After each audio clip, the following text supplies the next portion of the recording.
வெற்றி, எப்படி இந்த சிக்கல்கள் எப்படி இருக்குது, இன்னும் லார்ஜர் இஷ்யூவாக இப்போ இதை என்னென்னலாம் பார்க்க வேண்டியிருக்குன்னு பார்க்குறீங்க? அதற்கு முன்பாக ஒரு தம்பியுடைய ஒரு கருத்தை நான் வரவேற்கிறேன். அதாவது நேற்று நடந்த ஈவெண்ட்டில் போலீஸினுடைய எக்ஸஸ் அத்துமீறலுக்கு வந்து கண்டிப்பாக நடவடிக்கை எடுக்கிறாங்க அப்படின்னு சொல்லியிருக்காங்க. அது வரவேற்கக்கூடியது. கூடுதலாக என் சார்பில் இருக்கக்கூடிய கோரிக்கை என்ன, ஒரு கஸ்டோடியல் டார்ச்சர் வந்துட்டு 2 விமனுக்காக நடந்திருக்கு. ஒரு அட்வொகேட், அப்புறம் வந்துட்டு ஒரு லா ஸ்டூடெண்ட் வந்துட்டு. ஸோ அதுக்கு முன்னாடி வழக்கு நீதிமன்றத்தில் இருக்குது. ஆனால் அரசு தாமாக முன் வந்து அந்த இதுக்கு நடவடிக்கை எடுப்பார்கள் அப்படிங்கிற அந்த கோரிக்கை வைத்து.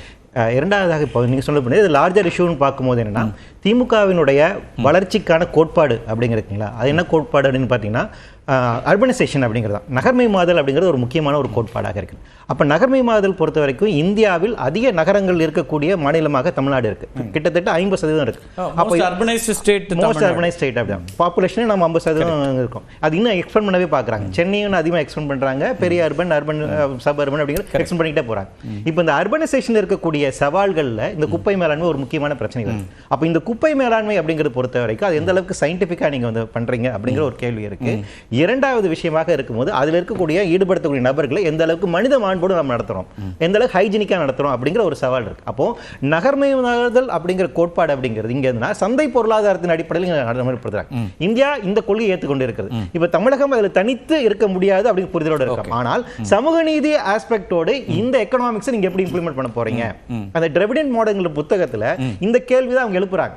இப்போ டிரெவிடெண்ட் மாடல் அப்படிங்கிற அதை வந்து பறைசாட்டி கொள்ளக்கூடிய அரசு நமக்கு ஒரு கொள்கை என்னன்னா, இந்த லேக்குனா இருக்குது. அதாவது எதிர்காலத்தில் நகர்மயமாதல் தான் நீங்க கொள்கையா வைக்கிறீங்க. நகர்மயமாதலை பொறுத்த வரைக்கும் குப்பை மேலாண்மைக்கு என்ன இன்சுலேட்டர்ஸ் கொண்டு வராங்க. அதாவது எரிவூட்டுதல் அப்படிங்கிற கம்ப்ளீட்டா எல்லாத்தையும் போட்டு எரிக்கிறது அது ரொம்ப ஹசார்டஸானது. அப்ப என்னன்னா, துரித கதியில் இருக்கக்கூடிய இந்த சந்தை பொருளாதாரத்துக்கு வாழ்வியலுக்கு ஏற்ற வகையில் இங்க இருக்கக்கூடிய குப்பை மேலாண்மை அவங்க இன்னொரு பகுதியில் என்ன பண்றாங்கன்னு பாத்தீங்கன்னா, டீகம்போஸ் சைட்ஸ் வந்து கம்ப்ளீட்டா க்ளோஸ் பண்றாங்க. அப்ப இந்த சர்க்குலராக இருக்கக்கூடிய குப்பை மேலாண்மை என்பது நீக்கப்பட்டு ஒரு இந்த ஹசார்டஸாக இருக்கக்கூடியதுல வரும். இப்போ இந்த ஹசார்டஸான தொழிலில் ஈடுபடுத்தக்கூடிய நபர்களாக தான் இவங்க பண்றாங்க. இப்போ இவரோட பணி நிரந்தரம் அப்படிங்கிறது மட்டுமே இங்க பிரச்சனை இல்லை.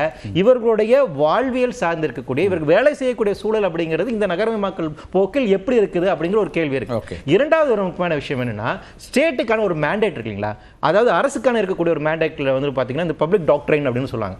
உங்கள்கிட்ட நாங்க நீர் நிலம் காற்று உங்களோட பொறுப்பாக கொடுக்குறோம் அரசிடம். ஏனென்றால் அதை பாதுகாத்து ஒரு பொது சமூகத்துக்கு ஏற்ற வகையில் இருக்கக்கூடிய அந்த காமன் குட் வேலையை நீங்க செய்யணுங்கிறத அரசியலமைப்பு சட்டம் சொல்லுகின்றது. அப்ப அந்த வகையில் பார்க்கும்போது நகரத்தை தூய்மையாக வைத்திருக்கிறது அரசுடைய கடமை.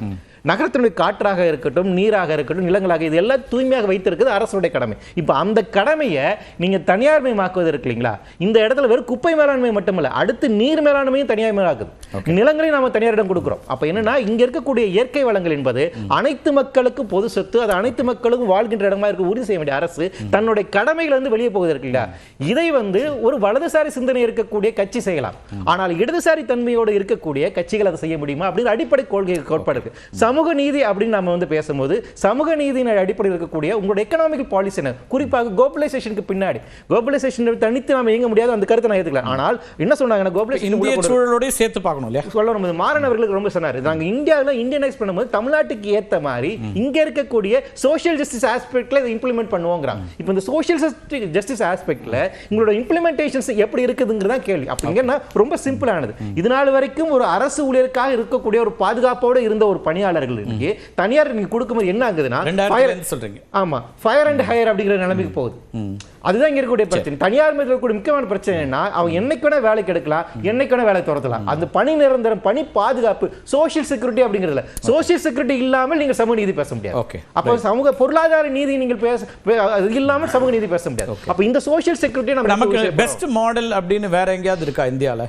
இப்போ நம்ம இந்த பிராக்டிசஸ் வந்து இவங்க பண்ணணும் இதுக்கான, ஏன்னா உங்க மாடல்ல சோஷியல் ஜஸ்டிஸ் தான் அடிப்படை, அப்ப இதை செய்யணும்ன்றா வேற ஏதாவது இடதுசாரி அரசாங்கங்கள் இது பெஸ்ட் மாடல் அதை ஏதாவது எடுத்துக்கிறதுக்கு இருக்கா? கேரளால ரொம்ப கேரளால இருக்கக்கூடிய அங்க லோக்கல் அத்தாரிட்டிக்கு வந்து அவ்வளவு பவர்ஸ் கொடுக்குறாங்க. லோக்கல் அத்தாரிட்டி தான் தூய்மை பணிகளை இங்கே லோக்கல் அத்தாரிட்டி தான் பண்றாங்க. நம்ம கார்பரேஷனாக இருக்கட்டும், முனிசிபாலிட்டி அவங்க கிட்ட தான் இருக்கு. ஆனா அவங்களோட பணி தாரை வார்த்து விட்டார்கள். ஆனா கேரளால இல்ல, கேரளாவில் குப்பை மேலாண்மை அவ்வளவு சிறப்பாக செய்கிறார்கள். அப்ப அவங்க பெஸ்ட் எக்ஸாம்பிள் நமக்கு இருக்கு. அப்ப நம்ம நிறைய விதத்துல நம்ம கேரளாவை வந்து உதாரணமாக எடுத்துக்கலாம். அந்த பாசிபிலிட்டிஸ் அப்படிங்கிறது. இதுல இன்னொரு சிக்கல் என்ன இருக்கு அப்படின்னா, இது சென்னை மட்டும் சார்ந்து இருக்கக்கூடிய பிரச்சனையா இருக்காது, அடுத்து இதன் விரிவாக்கம் இருக்கு. அப்ப தமிழகம் எங்கும் குப்பை மேலாண்மை என்பது தனியாரிடம் போவதற்கான வாய்ப்பு இருக்கு. அது குப்பை மேலாண்மையோடு இருக்க போறதில்ல, அடுத்து நீர் மேலாண்மை, வாட்டர் டிஸ்ட்ரிபியூஷன் இருக்கும்.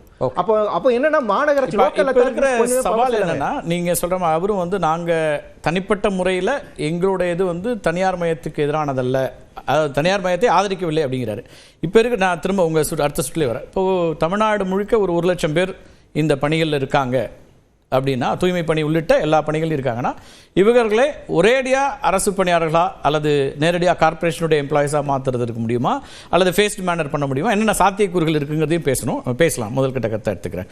திரு செல்வராஜ், எப்படி பார்க்குறீங்க இந்த சிக்கல்களை? இப்போ இதில் ரொம்ப கூர்மையாக பார்க்கணும். இந்த போராட்டம் எப்படி துவங்கியது, அந்த போராட்டம் வந்து 13வது நாள் எப்படி அது முடிந்தது, இந்த போராட்டத்துக்கு இடையிலே ஆதரவு கொடுப்பு என்பதும் போராட்டம் என்பதும் ஜனநாயக வடிவம் தான், அதில் எந்த மாற்று கருத்தும் இல்லை. ஆனால் தம்பி ராஜீவ்காந்தி சொன்னது போல 2-3வது நாட்களுக்கு பிறகு போராட்டத்தினுடைய வடிவமும் அமைதியாக போராட்டங்களை எடுத்து தங்கள் கோரிக்கைகளை வைத்து கொண்டிருந்த மக்கள் மனதில் ஒருத்தர் பேசினார், வந்து இதுக்கெல்லாம் காரணம் நீங்கள் தேர்தலில் வாக்களிக்கிறதா, உங்களுடைய வாக்கை நீங்கள் வந்து மாற்றி அளிக்கணும் அப்படின்னு பேசுகிறாரு. அது தொலைக்காட்சியில் லைவ்ல டெலிகாஸ்ட் ஆகுது. அப்போது நேர்மையாக 5வது 6வது மண்டலம், இந்த 2 மண்டலங்களை சார்ந்த அந்த 1983 போராட்டங்கள் உறுப்பினர்கள், அவருடைய கோரிக்கை அவர்களுக்கு தெரியும், என்ன கேட்டு பெற வேண்டும் என்பது தெரியும். ஆனால் 4-5 நாட்களுக்கு பிறகு அவருடைய கோரிக்கை வடிவத்தையே, இந்த போராட்ட வடிவத்தையே வந்து அதற்கு பின்னால் வந்த அரசியல் இயக்கங்கள் தூண்டி விடுகிற அளவிற்கு அந்த போராட்டங்களை நடத்துவது என்பதும், தாயுமானவர் போன்று கடந்த 4.5 ஆண்டுகளில் பார்த்து ஒவ்வொரு பிரிவு மக்களுக்குமாக எல்லா சமூக நலனும் சென்றடைய வேண்டும் என்று பணியாற்றி கொண்டிருக்கிற தாயுமானவர் முதல்வர் அவர்களே வந்து ஆட்சியை கொடுங்கோல் ஆட்சி என்று ஒரு புதிதாக இயக்கம் துவங்கி இருக்கிற ஒரு கட்சியினுடைய தலைவர் பதிவு செய்வது என்பதும், இதெல்லாம் நீங்கள் ஒரு பொருத்தி பார்த்தீங்கன்னு சொன்னால் அந்த போராட்ட வடிவம் எப்படி மாற்றப்பட்டது, அந்த உண்மையாகவே போராடி கொண்டிருக்கிற மக்களை இந்த நிலைக்கு தள்ளியது என்பது இந்த போராட்டத்துக்கு ஆதரவு நிலைப்பாட்டை எடுத்து அங்கே வந்து உரையாற்றியவர்கள் ஒன்று. இப்போ போராடணும், அவருடைய உரிமைகளை கேட்டு பெறணும். இதில் 2 விடயங்கள் நம்ம பார்க்கணும். நம்ம வழக்கறிஞர் பேசுகிற போது சொன்னார், ஏற்கனவே 11 மண்டலங்களில் 4934 பேருக்கு வந்து அவங்களுக்கு வந்து ப்ரைவேட் இண்டஸ்ட்ரீஸோட டைப் பண்ணி கொடுத்துட்டாங்க. ராம்கியோட 2 நிறுவனங்கள் பண்ணுறாங்க.